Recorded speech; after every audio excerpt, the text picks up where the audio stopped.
सिवान के BM high school के ground में भाजपा के द्वारा बाबा साहब भीमराव अंबेडकर की पुण्यतिथि के अवसर पर अनुसूचित जाति महापंचायत का आयोजन किया गया था, जिसमें भारी संख्या में अनुसूचित जाति के महिला पुरुष शामिल हुए थे। आपको बता दें कि भाजपा के द्वारा इस तरह का यह पहला आयोजन था जिसमें भारी संख्या में अनुसूचित जाति के महिला पुरुष शामिल हुए। वहीं इस कार्यक्रम में भाजपा के कई बड़े दिग्गज नेता भी आए हुए थे। सभी ने एक स्वर से कहा कि भाजपा ही है जो आरक्षण देकर समाज के सबसे अंतिम पायदान पर बैठे व्यक्ति को विकास और समाज की मुख्य धारा से जोड़ता है। साथ ही साथ भाजपा के पूर्व मंत्री जनक चमार ने कहा कि जहां आरक्षण नहीं मिलता है वहां भी भाजपा के द्वारा आरक्षण दिया जाता है। आइए सुनते हैं इस पूरे कार्यक्रम में नेताओं ने आरक्षण को लेकर साथ ही साथ अनुसूचित जाति के लोगों के लिए क्या कहा है। में आए हुए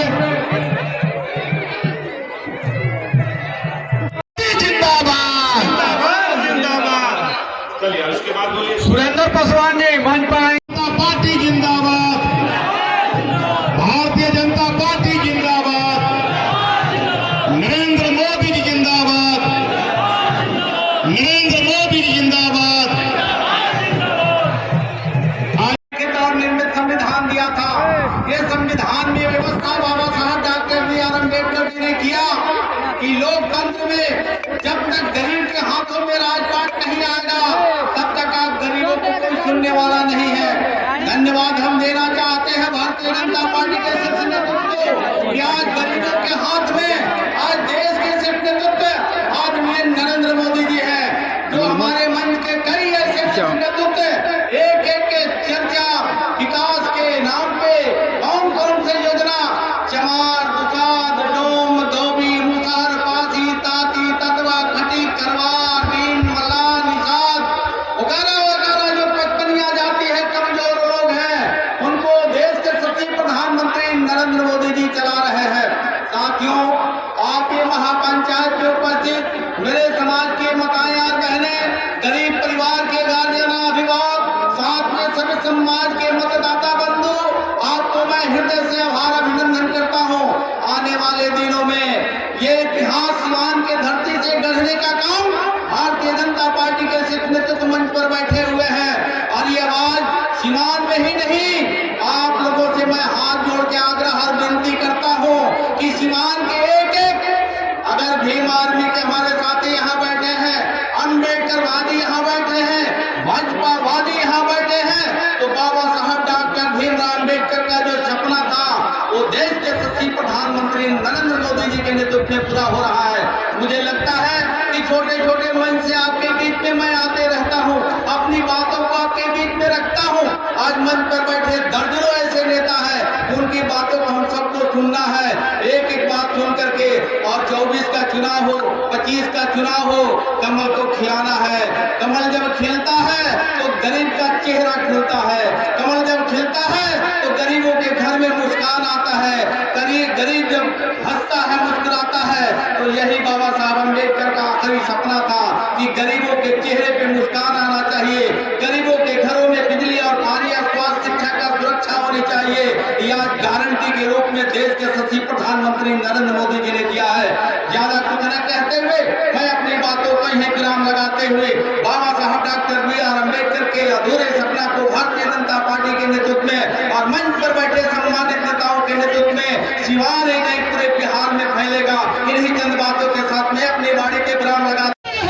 बाबा साहब बाबा साहब जोर से नारा लगाई लो, भूख लगी लो क्या?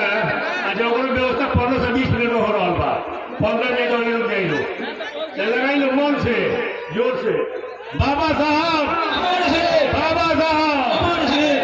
देखिए आज के जब महापंचायत के आयोजन भइल बा, हमरा तो एक ही मिनट में बोल रहे बा मोनू कहता कि भाषण के बाद संविधान के रचयिता, संविधान के निर्माता भी हमने के अभिभावक के रूप में आज न की, आज हमारे के रूप में हम क्या लेकर के महापंचायत के आयोजन कर रहे सब। ये अवसर पर हमने के बीच में आज के मुख्य अतिथि के रूप में बिहार प्रदेश के पूर्व के प्रदेश अध्यक्ष बिहार सरकार के पूर्व के स्वास्थ्य मंत्री आदरणीय मंगल पांडे जी, ये मंच पर विराजमान बड़ भाई गोपालगंज के पूर्व के सांसद, बिहार सरकार के पूर्व के मंत्री आदरणीय जनक चौहान जी, ये मंच पर विराजमान बड़ भाई देश रत्न डॉक्टर राजेंद्र बाबू और हिंदू मुस्लिम एकता के प्रतीक मौलाना अहमद हक साहब की धरती अपराधियों के पीछे करोड़ की तरफ पानी छोड़ रही थी। जो हादसा हो रहा था राजनीतिक प्रतिद्वंदिता की वजह से, जो प्रताड़ना हो रही थी विषम परिस्थिति में, देश तो आजाद था लेकिन हम लोग गुलाम थे। उस गुलामी के बंधन से आप लोगों का सहयोग और समर्थन मिला, हम सबों को मुक्ति मिली। हम आज भीमराव अम्बेडकर जी को कोट कोट नमन वंदन करना चाहेंगे कि उन्होंने समाज में सभी वर्ग के लोगों को, सभी धर्म और सभी जाति के लोगों का वोट देने का जो अधिकार दिया संविधान में, वो बहुत महत्वपूर्ण काम में आया। साथियों, जब हम 10 साल सांसद रहे तो आपके मन में होगा कि आपने हमारे समाज के लिए, हमारे लिए क्या किया है। आप लोगों के सामने 3 मंजिला भवन जो दिखाई दे रहा है, जब हम उस बिल्डिंग में आए तो देखा कि वो जर्जर स्थिति में था। कभी भी भूकंप आए या हल्का झरोका भी आए तो वो गिर सकता था। और बच्चों को पानी पीने की काफी कठिनाई थी। हम 5 करोड़ रुपया ले आकर के भीमराव अम्बेडकर छात्रावास बनवा करके खड़ा किए हैं। साथियों,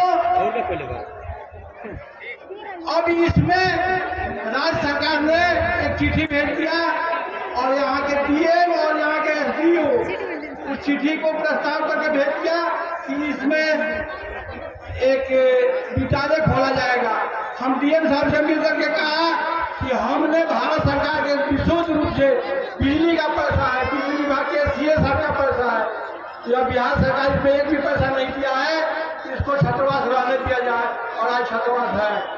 सांसद विकास मंच से हमने 25 लाख रुपए दे करके कलेक्टेरिएट के सामने भीमराव अम्बेडकर लाइब्रेरी बनवाने का काम किए, ताकि हमारे गरीब बच्चे और बच्चियां हमसे उचित शिक्षा ले सके। साथियों, समय कम है, उपस्थित सभी लोगों से हम आग्रह करना चाहेंगे, भीमराव अम्बेडकर के साथ जो हुआ उसकी एक व्याख्यान आप लोगों के साथ करते हैं। जो जिस क्लास में उपस्थित थे उस विद्यालय के अंदर बैठने की भी इजाजत नहीं थी, वो बाहर बैठ करके मास्टर की बात सुनते थे। जब डिप्टी साहब आए और एक प्रश्न किए, सारे क्लास के बच्चों ने हाथ खड़ा कर दिया, इस प्रश्न का जवाब हम नहीं दे पाएंगे।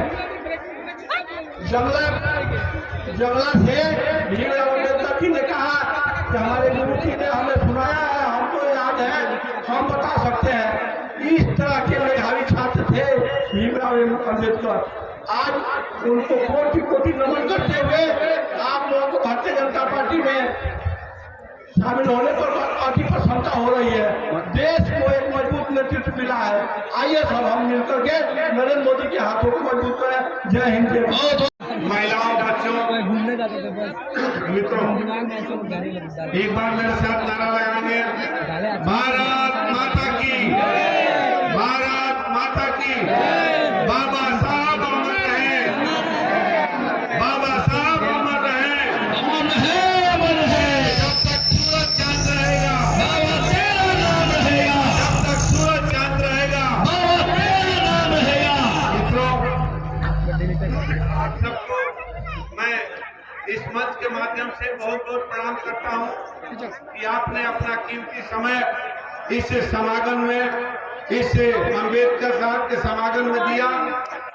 और आज भारतीय जनता पार्टी ने आपकी ताकत, आप एहसास हुआ कि आपका कितना महत्व है प्रजातंत्र में, आपके महत्व को समझते हुए और आपकी उपस्थिति ये बताती है कि आप भारतीय जनता पार्टी की नित सरकार नरेंद्र भाई मोदी की सरकार का समर्थन करते हैं और आने वाले समय में फिर एक बार देश के प्रधानमंत्री नरेंद्र भाई मोदी के हाथों को मजबूत करेंगे और सिवान से लोकसभा का सीट भारतीय जनता पार्टी के झोली में डालेंगे।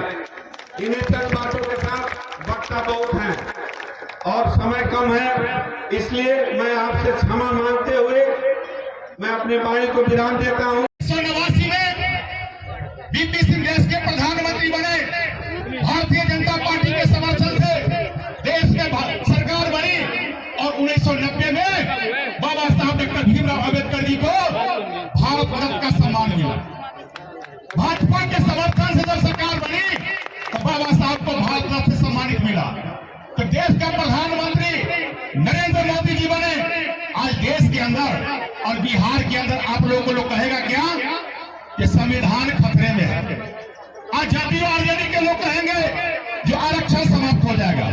जब जब चुनाव होता है कि जाति और आरजेडी वाला और भाजपा विरोधी जो लोग हैं केवल एक ही बात कहने चाहते हैं हमारे परिवार के लोगों को, दलित समाज के लोगों को वह समझते हैं जो सबसे सीधा लोग है। वो समझते हैं आरजेडी जाति वाला कि दलित समाज के लोग पशु के समान है, इसे चारा दिखला दो, जिस भीड़ का हिस्सा बनाना है उस भीड़ का हिस्सा बना लो। लेकिन तय करने की आवश्यकता है। जब भी चुनाव आता है तो आरजेडी या जदयू के लोग कहते हैं कि संविधान खतरा में है। मैं केवल पूछना चाहता हूं, भारतीय जनता पार्टी की सरकार बनी, देश के प्रधानमंत्री श्रद्धेय अटल बिहारी वाजपेयी जी बने, तो उस समय लोग कहता था कि भाजपा मुसलमान विरोधी है। तो उस समय एपीजे अब्दुल कलाम मुसलमान के बेटा को भारतीय जनता पार्टी ने राष्ट्रपति बनाया था कि नहीं तय करके कर सकता है। तो देश में नरेंद्र मोदी प्रधानमंत्री बने, भारतीय जनता पार्टी की सरकार बनी, तो एक रामनाथ कोविंद दलित को बेटा को राष्ट्रपति बना दिया भारतीय जनता पार्टी ने। द्रौपदी मुर्मू जी को एक आदिवासी बेटिया को राष्ट्रपति बना दिया भारतीय जनता पार्टी ने। तो जब राष्ट्रपति और राज्यपाल का पद एकल पद किसी राज्य के लिए होता है, देश के लिए एकल पद होता है, वहां कहीं आरक्षण नहीं होता है। और देश और राज्य के जो सबको सर्वोच्च पद होता है वो राष्ट्रपति का पद होता है। भारतीय जनता पार्टी ने तो देश के सर्वोच्च पद पर जब दलित के बेटा को बैठा दिया तो क्या भाजपा आरक्षण देता है कि चिंता है? तय करने की आवश्यकता है। यह तय करने की आवश्यकता है। जहां आरक्षण ना भी है वहां दलित के बेटा को भाजपा राष्ट्रपति बनाता है। और आज मंच पर बैठे हुए जो लोग हैं, आज भारतीय जनता पार्टी में लखिंदर पासवान ऐसा 15 को एमएलए और सांसद मिलाकर और जनक जी रामप्रीत पासवान ऐसा दलित का बेटा को भारतीय जनता पार्टी ने सांसद और विधायक बना दिया। तो तय करना आपको है कि आरक्षण कौन आपको देता है। देश में नरेंद्र मोदी जी आज सबसे अंतिम पंक्ति में बैठा हुआ समाज के लोगों को चिंता करते हैं। बाबा साहब भीमराव अम्बेडकर जी कहा करते थे जब तक समाज के अंतिम व्यक्ति को विकास नहीं हो सकता तब तक विकसित राष्ट्र की कल्पना नहीं कर सकते हैं। आप तय कीजिए सबसे अंतिम पंक्ति में कौन बैठा हुआ है। हमारे परिवार के आप सभी लोग जो दलित समाज के लोग हैं, अनुसूचित जाति समाज के लोग हैं, किसी भी समाज का जो गरीब लोग है वही समाज की अंतिम पंक्ति में बैठा हुआ है। देश में के गरीब का बेटा नरेंद्र मोदी जी प्रधानमंत्री बने तो उन्होंने संकल्प लिया, उन्होंने गारंटी दिया। क्या गारंटी दिया? उन्हें कहा अब कोई भी गरीब, कोई भी दलित अति पिछड़ा अनाज के अभाव में भूखा घर में नहीं सुतेगा। उन्हें कहा कि भर पेट खाना मिले, इसका गारंटी देश में अति पिछड़ा का बेटा नरेंद्र मोदी ले रहे हैं। उन्हें कहा इलाज के अभाव में कोई गरीब का मृत्यु नहीं होगा। इसने कहा कि गरीबों का इलाज प्रधानमंत्री आयुष्मान भारत के कार्ड के माध्यम से नरेंद्र मोदी ले रहे हैं। तब जब गरीबों का घर में अनाज पहुंचे, गरीबों का इलाज हो, दलित का बेटा राष्ट्रपति बने, दलित का बेटा राज्यपाल बने, इसकी गारंटी कौन लेता है? तो देश में नरेंद्र मोदी जी ले रहे हैं। तो केवल एक गारंटी आप लेने के लिए, केवल आपसे निवेदन करने के लिए आए हैं। आप सबों पे गारंटी जब देश के नरेंद्र मोदी ले रहे हैं तो सब लोग हाथ उठा के एक गारंटी लीजिए। आप केवल एक गारंटी लेना है। आपके विकास की गारंटी नरेंद्र मोदी ले रहे हैं, आपके घर में अनाज पहुंचाने की गारंटी नरेंद्र मोदी ले रहे हैं, आपका इलाज कराने की गारंटी नरेंद्र मोदी ले रहे हैं, आपको राष्ट्रपति राज्यपाल बनाने की गारंटी नरेंद्र मोदी ले रहे हैं, दलित को बेटा के एमपी एमएलए बनाने की गारंटी नरेंद्र मोदी ले रहे हैं। तो आपको गारंटी केवल यह लेना है कि आने वाला 24 का चुनाव है, उस चुनाव में कमल निशान छाप पर नरेंद्र मोदी जी का उम्मीदवार को विजय बनाना है। इसका गारंटी हाथ उठाकर लेना है ना।